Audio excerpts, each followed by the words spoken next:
एक शख्स गाड़ी से उतरा और बड़ी तेजी से एयरपोर्ट में जाने के बाद विमान में गया। विमान उड़ने के लिए तैयार था। उसे किसी कॉन्फ्रेंस में पहुंचना था जो खास उसी के लिए आयोजित की जा रही थी।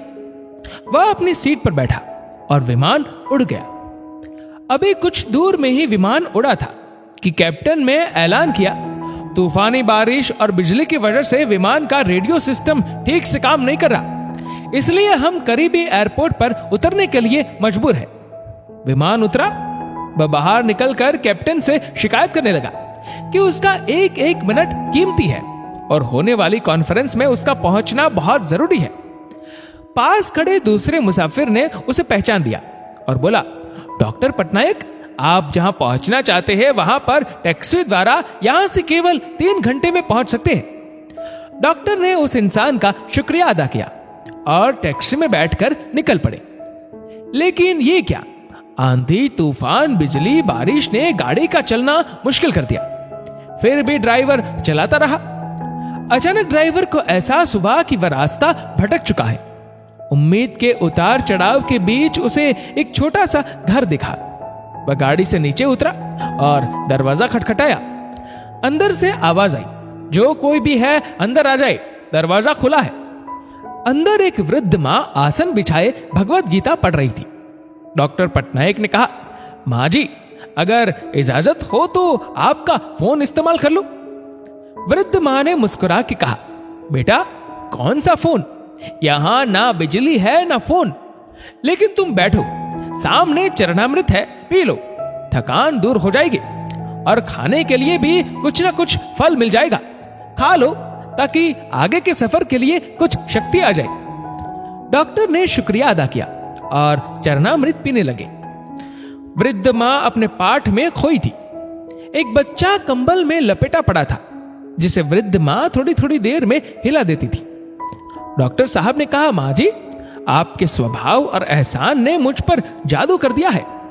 आप मेरे लिए भी दुआ कर दीजिए कि यह मौसम साफ हो जाए। मुझे उम्मीद है कि आपकी दुआएं जरूर कबूल होती होंगी। वृद्ध मां ने कहा, नहीं बेटा, ऐसी कोई बात नहीं। तुम मेरे मेहमान हो और मेहमान की सेवा ईश्वर का आदेश है। मैंने तुम्हारे लिए दुआ भी की है। परमात्मा का शुक्र है, उसने मेरी हर दुआ सुनी है। बस एक दुआ और मैं उससे मांग रही हूं, शायद जब ईश्वर चाहेगा उसे भी कबूल कर लेगा। डॉक्टर साहब ने कहा, कौन सी दुआ? वृद्ध मां ने कहा, ये जो 2 साल का बच्चा आपके सामने अधमरा पड़ा है, वह मेरा पोता है। ना इसकी मां जिंदा है और ना ही इसका पिता। इस बुढ़ापे में इसकी जिम्मेदारी मुझ पर है। डॉक्टर कहते हैं कि इसे कोई खतरनाक रोग है जिसका वो इलाज नहीं कर सकते। कहते हैं कि इस शहर में एक ही नामचीन डॉक्टर है जिसका नाम डॉक्टर पटनायक है। वह इसका ऑपरेशन कर सकते हैं। लेकिन मैं बुढ़िया कहां डॉक्टर तक पहुंच सकती हूं?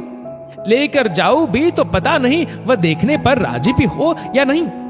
बस मुरली वाले से यही मांग रही थी कि वह मेरी मुश्किल आसान कर दे। डॉक्टर की आंखों से आंसुओं का सैलाब बहने लगा। वह बर्राई हुई आवाज में बोले, माई, आपकी दुआ ने विमान को नीचे उतार लिया, आसमान पर बिजलियां खौंदवा दी, मुझे रास्ता भुलवा दिया ताकि मैं यहां तक खींचा चलाऊं। हे भगवान, मुझे यकीन ही नहीं हो रहा कि परमात्मा एक दुआ कबूल करके अपने भक्तों के लिए इस तरह भी मदद कर सकता है।